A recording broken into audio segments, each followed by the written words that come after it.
दोस्तों, दुनिया के अंदर चाहे कोई भी व्यक्ति हो, महिला हो या फिर पुरुष, दोनों ही जब जवानी में आते हैं और शादी करने की जब बात आती है, घर परिवार वाले कहते हैं शादी कर लो, या फिर कोई लड़का या फिर कोई लड़की अपनी मर्जी से शादी करता है, तो हर किसी का यही सपना रहता है कि उसको, अगर लड़की होती है तो उसका सपना रहता है कि उसको जो पति मिले वो इतना ज़्यादा बेहतरीन मिले कि उसकी आने वाली ज़िंदगी को संवार दे, उसके सारे ख्वाब पूरे करे, उसकी रक्षा करे, बुराइयों से और बुरी नज़रों से उसको बचाए। वहीं जो पत्नी होती है वो भी चाहती है कि उसका जो शौहर हो, उसका जो पति हो, वो उसे बेइंतहा मोहब्बत करे, अपने घर परिवार वालों के सामने इज्जत दे और उस महिला की दूसरे लोगों से रक्षा करे।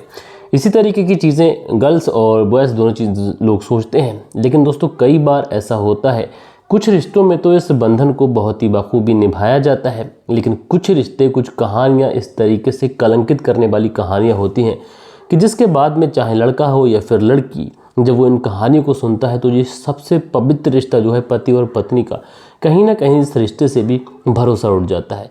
दोस्तों, चाहे हिंदू रीति रिवाज हो या फिर मुस्लिम रीति रिवाज हो, दोनों में जब शादियाँ होती हैं, जब किसी लड़की की स्वीकृति होती है, जब कोई लड़की हाँ करती है, उसके बाद ही शादी की जाती है। अगर हिंदू रीति रिवाज में लड़की हाँ करती है तो बाएं दौर से दाहिने आके बैठ जाती है। वहीं मुस्लिम समाज में अगर लड़की हाँ करती है तो वो, उससे जब निकाह होता है तो वो 3 बार कबूल है कहती है। इस तरीके से शादी होती है। लेकिन दोस्तों, कई बार इन रिश्तों को इस तरीके से कलंकित किया जाता है जिसको जानने और सोचने के बाद में इंसान जो भी सुनता है वो हैरान और परेशान हो जाता है। तो दोस्तों, आज की घटना में भी बिल्कुल ऐसा ही हुआ। एक महिला के साथ में जो हुआ, यकीनन दोस्तों वो सारी चीज़ें तफसील से सिलसिलेवार तरीके से मैं आप लोगों को बताऊंगा। बस आप लोग इस वीडियो में अंत तक बने रहिएगा। दोस्तों, रात के 10 बज चुके हैं। मैं हूं आप सभी का अपना शावेज़ मलिक और हाजिर हूं आप लोग के सामने फिर से एक क्राइम की कहानी को लेके, एक क्राइम की घटना को लेके। और दोस्तों, आज की जो घटना मैं आप लोग को सुनाने जा रहा हूँ, वाकई ये घटना अपने आप में एक ऐसी घटना है, कहीं ना कहीं रिश्तों को कलंकित करते हुए दिखाई पड़ रही है। दरअसल दोस्तों, आज की जो कहानी, आज की जो घटना मैं आप लोग को सुनाने जा रहा हूँ, इस घटना की असल में जो शुरुआत होती है वो शुरुआत होती है उत्तर प्रदेश से। और उत्तर प्रदेश का एक शहर पड़ता है सहारनपुर। और दोस्तों, इसी सहारनपुर के अंतर्गत एक थाना आता है मंडी थाना। और इसी मंडी में जो पुलिस स्टेशन है, वहाँ पर पुलिस स्टेशन में एक महिला अब से करीब लगभग 7 दिन पहले उस पुलिस स्टेशन में आती है। और आने के बाद में कहती है कि साहब, यहाँ पर कोई महिला पुलिसकर्मी है क्या। अब वहाँ पर जो और पुलिस वाले होते हैं वो कहते हैं क्या बात है। तो वो जो महिला होती है उसकी आंखों में आंसू होते हैं, आंखें डबडबा रही होती हैं, आंसू छलक रहे होते हैं। तो वो महिला कहती है कि दरअसल उसके साथ में जो हुआ है वो इतना ज़्यादा शर्मनाक है, इतना ज़्यादा परेशान करने वाला है कि वो पूरी बात अगर किसी को बताएगी तो महिला पुलिसकर्मी को भी बताएगी। लेकिन पुलिस वाले उस महिला को बहुत ज़्यादा आश्वासन देते हैं, कहते हैं कि तुम्हारी पूरी मदद की जाएगी, तुम बस बताओ कि तुम्हारे साथ हुआ क्या है। लेकिन ये जो महिला थी, ये ज़िद पे अड़ी हुई थी कि अगर बताएगी तो किसी महिला को बताएगी। पुरुषों के सामने इसको बोलने में लज्जा आ रही है, शर्म आ रही है। अब जब इस तरीके की बातें होती हैं तो जो पुलिस वाले होते हैं वो कहते हैं कि ठीक है। उसके बाद में एक महिला पुलिसकर्मी को बुलाया जाता है। अब महिला सिपाही जब वहाँ पर आती है तो आने के बाद में कहती है कि जी बताइए क्या बात है, तुम्हारे साथ जो भी हुआ है, जो भी तुम्हारे साथ में घटना हुई है, उस घटने के बारे में पूरी बात तुम पुलिस स्टेशन में बता दो। और तुम्हारी, मैं निश्चिंत होकर कह रही हूँ कि तुम्हारी बहुत ज़्यादा अच्छे तरीके से मदद की जाएगी। अब जैसे ही जीनत को ये महिला पुलिसकर्मी इस तरीके का आश्वासन देती है, इस तरीके का भरोसा दिलाती है, तो जो जीनत है ये पुलिस के सामने टूट टूट कर रोने लग जाती है। अब जब ये फूट फूट कर रो लेती है तो महिला पुलिसकर्मी इसे समझाती है, बुझाती है, दिलासा देती है, फिर से इसे चुपाती है। अब ये जो महिला थी ये पुलिस को बताती है कि दरअसल इसके साथ में जो हुआ है वो उसके ही ससुराल वालों ने किया है। अब ये जो महिला पुलिसकर्मी थी कहती है कि तुम पूरी बात बताओ, सिलसिलेवार तरीके से बताओ, क्योंकि अगर अच्छे तरीके से तुम बता पाओगी तो तुम्हारी मदद भी बहुत अच्छे तरीके से की जा सकेगी। तो उसके बाद में जो महिला होती है जिसका नाम जीनत है, और ये जो जीनत थी जो कहानी सुनाती है, उस कहानी की असल में जो शुरुआत होती है वो शुरुआत होती है 10 साल पहले से। ये जो जीनत थी ये अपने घर में अपने माता पिता के साथ में अच्छे तरीके से ज़िंदगी बिता रही होती है। उसके बाद में जब इसकी उम्र शादी की हो जाती है तो उसके घर परिवार वाले इसी कानपुर के मंडी इलाके के एक लड़के से इसका रिश्ता तय कर देते हैं। अब जो रिश्ता तय हो जाता है, जो डेट फिक्स की गई थी, तारीख आती है और शादी होती है। उसके बाद में दोस्तों जब शादी होती है तो जो जीनत थी ये भी बेहद खुश होती है कि उसकी ज़िंदगी में अब वो पल आ रहा है कि वो किसी और की अर्धांगिनी बनकर, उसकी पत्नी बनकर उसकी ज़िंदगी में जा रही है। यानी आने वाली जो ज़िंदगी है ये खुशहाल होगी, खुशबार होगी। उसका जो पति है बेहद उसका ख्याल रखेगा, उसकी ज़रूरतों को पूरा करेगा। ये सारे सपने लेकर आखिरकार इन दोनों की शादी होती है। और शादी का जब वो निकाह वाला जो प्रोसेस होता है जिसमें कबूल किया जाता है, ये लड़की जो थी जीनत ये कबूल करती है। अब ये जिस तरीके के सपने लेकर अपने ससुराल गई थी, ठीक वैसा ही होता है। जिस लड़के से इसकी शादी हुई थी बेहद खुश, अपनी पत्नी का बेहद ख्याल रखता, उसकी छोटी मोटी ज़रूरतों को पूरा करता। धीरे धीरे शादी का जो वक्त था ये गुजरता रहता है।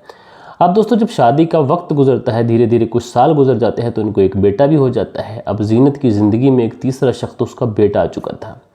अपने बेटे के साथ में दिन भर रहती, जो भी कामकाज था घर का वो कामकाज करती, अपने सास ससुर का ख्याल रखती, पति का ख्याल रखती और अपने बेटे की अच्छे से परवरिश कर रही थी। ना तो जीनत को ऐसा पता था कि उसकी ज़िंदगी में कुछ ऐसा भूलचाल आने वाला है, ना तो जीनत के पति को पता था कि उसकी ज़िंदगी में एक ऐसा भूचाल आने वाला है। दरअसल जब वक्त गुजरता रहता है, तकरीबन शादी के 10 साल गुजर जाते हैं और इसी 10 साल के बाद में एक साल आता है, साल 2020। दरअसल दोस्तों ये साल 2020 वो साल था कि साल 2020 ने न जाने कितने ही लोगों के माता पिता को छीन लिया, न जाने कितने ही नौजवान जोड़ों को बिछड़ा दिया, न जाने कितनी ही ऐसी लड़कियां थीं जिन्हें विधवा कर दिया, न जाने कितने ऐसे पुरुष थे जिनकी पत्नियां इस दुनिया से हमेशा हमेशा के लिए चली गई। दरअसल ये दौर वो दौर था जिसे कोरोना महामारी के दौर के नाम से भी जाना जाएगा। इसने पूरी दुनिया के अंदर ऐसा कोहराम मचाया, ऐसा हाहाकार मचाया कि पूरी दुनिया के अंदर अनगिनत मौतें देखने को मिली, जिसकी वजह से नदियों में अलग अलग जगह हॉस्पिटल्स में जगह नहीं थी। इस तरीके से जो महामारी थी फैली कि इंसान के मन में एक ऐसा डर फैल गया कि जिसको वो सदियों तक भूल नहीं पाएगा। और इसी तरीके से इनकी ज़िंदगी भी ठीक ठाक चल रही थी। लेकिन इसी बीच में जीनत का जो पति है, कोरोना की महामारी की चपेट में आने की वजह से इसकी मौत हो जाती है। अब जब जीनत के पति की मौत हो जाती है, अब जीनत बेहद परेशान, अब ये परेशान और इसी परेशानी में अपनी ज़िंदगी गुजार रही है, दर दर की ठोकरें खा रही है, लेकिन किसी भी तरीके से अपने बेटे की परवरिश कर रही है। अब दोस्तों जीनत के पति जिनकी मृत्यु हो चुकी थी और जीनत के पास में उसका एक बच्चा था जिसकी उम्र 8 साल थी, उस 8 साल के बच्चे की परवरिश का बोझ। इधर जब पति की मौत हो जाती है, पति का एक तरीके से ऐसी स्थिति में जो है डेथ कर जाते हैं पति कि उस समय से जीनत अपने आप को संभाल नहीं पाती है। पति के जाने के गम में जीनत एक तरीके से पागल सी हो जाती है, इसे होशो हवास नहीं रहते। ये अपने मायके चली जाती है। अब मायके जाती है, कभी ससुराल आती है, लेकिन इसके जो हालात थे, ये हालात इस कदर ख़राब थे कि ये अपने आप को संभाल भी नहीं पाती थी। अब जब ये संभाल नहीं पाती थी तो इसके जो घर वाले हैं कहते हैं कि दूसरी शादी कर लो। लेकिन जीनत अपने बेटे की परवरिश को लेकर इतनी ज़्यादा फिक्रमंद थी कि दूसरी शादी भी करना नहीं चाहती थी। वो चाहती थी कि वो अपने बेटे के साथ रहे। अगर वो दूसरी शादी कर लेगी तो दूसरा पति जो है वो कहाँ इस बेटे का ख्याल करेगा, इसलिए जीनत इनकार कर देती है, कहती है कि वो दूसरी शादी नहीं करेगी। अब जो कुछ भी है उसके पति के बाद तो सिर्फ उसका बेटा है, अपने बेटे का ही ख्याल रखेगी, उसको बड़ा करेगी, अच्छे से पढ़ाई कराएगी, शिक्षा देगी उसको, और उसके बाद में इसी तरीके से अपनी ज़िंदगी काट देगी। लेकिन दोस्तों जब जीनत इस तरीके की बातें करती है तो परिवार वाले परेशान होते हैं, मायके वाले परेशान होते हैं। इसलिए जीनत से कहते हैं कि अगर तुम्हें अपने मायके से इतना ही लगाव है तो क्यों ना तुम अपने देवर से ही शादी कर लो, क्यों ना तुम अपने देवर से ही निकाह कर लो। अब जब घर वाले इस तरीके का प्रपोजल देते हैं, इस तरीके का ऑफ़र देते हैं, तो मायके वालों की बात जो थी वो जीनत को भी पसंद आती है। वो कहती है कि ठीक है ऐसा हो सकता है, लेकिन उसके लिए उसके ससुराल वाले और देवर की रजामंदी ज़रूरी है। उसके बाद में दोस्तों इनके रिश्ते की बात यानी निकाह की बात जो है वो ससुराल में भी चलाई जाती है। इत्तेफाक से जो ससुराल वाले होते हैं, जो देवर होता है, ये सब के सब राज़ी हो जाते हैं। अब जो मायके वाले थे ये खुश हो जाते हैं, ये सोचते हैं कि उनकी बेटी का दोबारा से घर बसने वाला है। इधर दोस्तों जीनत भी काफ़ी ज़्यादा खुश थी क्योंकि उसके पति की एक तरीके से ऐसे समय में मौत हुई जब वो बहुत ही एक तरीके से अनमैच्योर थी। उसका जो बेटा था बहुत ज़्यादा छोटा था, मात्र 8 साल का था। उसको अब लग रहा था कि उसका जो देवर है उसके बेटे की अच्छी परवरिश करेगा क्योंकि उसका तो भतीजा हुआ और उसको भी अच्छा सा प्यार देगा। इसलिए जीनत भी जो थी अब मन ही मन खुश हो जाती है। उसके बाद में इसकी जो निकाह होता है वो इसके देवर के साथ में हो जाता है। अब दोस्तों देवर के साथ में निकाह हो जाता है तो देवर जो था वो भी जो अब उसकी पत्नी हो चुकी थी, जो पहले भाभी थी, उसका ख्याल रखता है, सारी चीज़ें ठीक चल रही होती हैं। लेकिन दोस्तों जैसे जैसे वक्त गुजरता है, जैसे जैसे समय गुजरता है, जो देवर का रवैया होता है, अब जो पति बन चुका था रवैया जो था वो बदलने लगता है। अब ये अपनी पत्नी से लगातार लड़ाई झगड़े इस तरीके की चीज़ें करने लगता है। अब जो घर के पुरुष थे वो भी इस जीनत के ऊपर नज़र बिगाड़ने लगे थे। अब जब कभी भी इसका जो देवर जो अब पति बन चुका था, जब ये बाहर जाता तो जो घर के और पुरुष थे वो जीनत को गलत तरीके से टच करते, उससे गंदी गंदी बातें करते, अश्लील बातें करते। अब जब जीनत अपने पति से इस तरीके की बात कहती है कि घर के पुरुष बाकी जो हैं वो अलग अलग तरीके से उसको प्रताड़ित करते हैं, उसको गलत तरीके से टच करते हैं, उसके साथ में गंदी बातें करते हैं। लेकिन दोस्तों जीनत के पति को चाहिए था कि वो उन लोगों को समझाए या फिर जीनत से कहे कि ठीक है हम कहीं और चले जाएंगे, ये सारी बातें हो जाती। लेकिन जो पति था वो जीनत से कहता है कि दरअसल तुम्हें बर्दाश्त करनी चाहिए, अगर ये लोग इस तरीके का कर रहे हैं तो तुम्हें उनके साथ में एडजस्ट करना चाहिए, मैं भी तो तुम्हारे साथ में एडजस्ट कर रहा हूँ ना। लेकिन दोस्तों जीनत जब इस तरीके की बात सुनती है वो तो एकदम से सन्न रह जाती है, क्योंकि ये जो अल्फाज बोले थे वो किसी और ने नहीं बल्कि उसके ही पति ने बोले थे। लेकिन दोस्तों उसके बाद भी जीनत जो थी वो ना तो अपने मायके जाने का फैसला करती है, वो सोचती है कि पति शायद इस तरीके की बात कह रहा हो, थोड़े दिनों में ये समझ जाए, या फिर इसको भी अगर हकीकत पता हो सकता है कि ये मेरी बात को झूठ समझता हो। जीनत अपने आप को संभालती है, एडजस्ट करती है, उसके बाद में उसी घर में रहने लगती है। धीरे धीरे समय गुजरता है, वक्त जब गुजरता है, अब से करीब 15 दिन पहले की बात है। जीनत जो थी अपने घर में अकेली होती है, पति भी कहीं गए हुआ था, बाकी के जो घर वाले थे वो भी कहीं गए हुए थे, यानी महिला के रूप में जो कोई था इस घर में वो सिर्फ और सिर्फ जीनत थी। उसी समय उसका जो जेठ होता है, इत्तेफाक से उसका बहनोई भी आया हुआ होता है, यानी जो जीजा होता है। अब जीजा और जो जेठ होते हैं वो जीनत के साथ में छेड़खान करने लगते हैं, रात के समय में इसे कमरे के अंदर ले जाते हैं और उसके बाद में जीनत से जो है बारी बारी से गैंग रेप करते हैं। अब जीनत अपने आप को बचाने की कोशिश करती है, लेकिन घर में 2 पुरुष और अकेली जीनत उन अपने आप को बचाने के लिए असमर्थ रहती है, क्योंकि 2 पुरुषों के आगे एक महिला भला क्या ही कर सकती है। उसके बाद में जीनत इन्हें कस्में देती है, अपने रिश्ते की दुहाई देती है। लेकिन दोस्तों ये जो दोनों थे, ये दोनों, इनकी कानों में ना तो किसी तरीके की कोई आवाज़ पहुंचती है, इनके ऊपर सिर्फ और सिर्फ एक ही चीज़ सवार थी, वो थी वासना। और इस वासना की हवस में जलकर ये जीनत को अपना शिकार बनाते हैं और उसके बाद में लगातार पूरी रात जीनत के साथ में शारीरिक संबंध बनाते हैं, उसके साथ में इस तरीके से गैंगरेप करते हैं। अब दोस्तों जीनत उन 2 दरिंदों के साथ में घर में अकेली थी, पूरी रात उसके साथ में हैवानियत होती है। जैसे तैसे कर सुबह को ये उन लोगों से अपने आप को बचाती है, उसके बाद सारी बातें अपने पति को बताती है। अब दोस्तों जब ये अपने पति को बताती है तो इसको भरोसा था कि इसका पति इस तरीके की जब बात सुनेगा तो वो अपने जीजा से और अपने बड़े भाई से बात करेगा और उन्हें हड़काएगा, उन्हें डराएगा, पुलिस में जाने की धमकी देगा। लेकिन जो पति था जीनत का वो और उल्टा जीनत को ही डांटता है और उसे जब ये पता चलता है कि उसकी पत्नी के साथ में उसके जीजा और उसके बड़े भाई ने शारीरिक संबंध बनाए हैं, रेप किया है, तो वो अपनी ही पत्नी को ट्रिपल तलाक दे देता है। अपनी पत्नी को तलाक देने के बाद में उसे मायके भेज देता है। अब दोस्तों उसके बाद में जीनत जो थी अपने मायके जा चुकी थी, लेकिन जब ये मायके पहुंचती है तलाक होने के बाद में, तो इसको रियलाइज़ होता है इसका बहुत सारा सामान उसके ससुराल में ही रह गया है। इसलिए ये सोचती है कि जाकर अपना सामान ले आएगी, उसके बाद में अपने माता पिता के घर रह लेगी। अब जैसे ही ये ससुराल में अपना सामान लेने के लिए जाती है तो ससुराल वाले इसके सामने एक अनोखी शर्त रखते हैं। वो कहते हैं कि तुम्हारे साथ में इस घर के अंदर जो कुछ भी हुआ है तुम इस बारे में किसी से भी कोई जिक्र नहीं करोगी, अगर तुमने किसी से कोई जिक्र किया तो तुम्हारे साथ में अच्छा नहीं होगा। अब जैसे ही जीनत जो थी वो ससुराल वालों की ये बात सुनती है, जीनत आग बबूला हो जाती है। वो कहती है कि उसके साथ में गैंग रेप हुआ है और इस गैंग रेप के बारे में वो सबको बताएगी। अब जैसे ही ससुराल वाले ये बात सुनते हैं जीनत को तुरंत बंदी बना लेते हैं। उसे बंदी बनाने के बाद में उसके साथ में मारपीट की जाती है।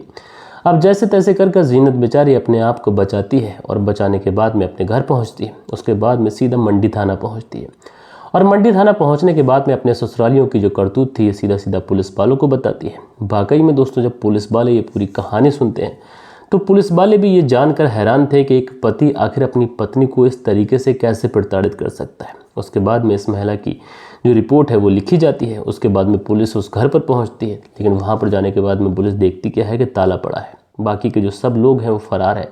बहरहाल दोस्तों इन लोगों की तलाश तो की जा रही है, लेकिन सबसे ज़्यादा हैरानी की बात यह है, अगर आंकड़ों की माने तो आंकड़े कहते हैं कि हमारे देश के अंदर 50 अगर महिलाएं हैं तो उनमें से एक महिला ऐसी होती है कि जिसके साथ में ससुराल के अंदर इस तरीके का जुल्म होता है, और मजबूरन कोई महिला ऐसी होती है कि अपना मुंह बंद रखती है। हालांकि कुछ महिलाएं आज के ज़माने में कानून तक पहुंचती हैं और कानून से मदद भी मांगती हैं।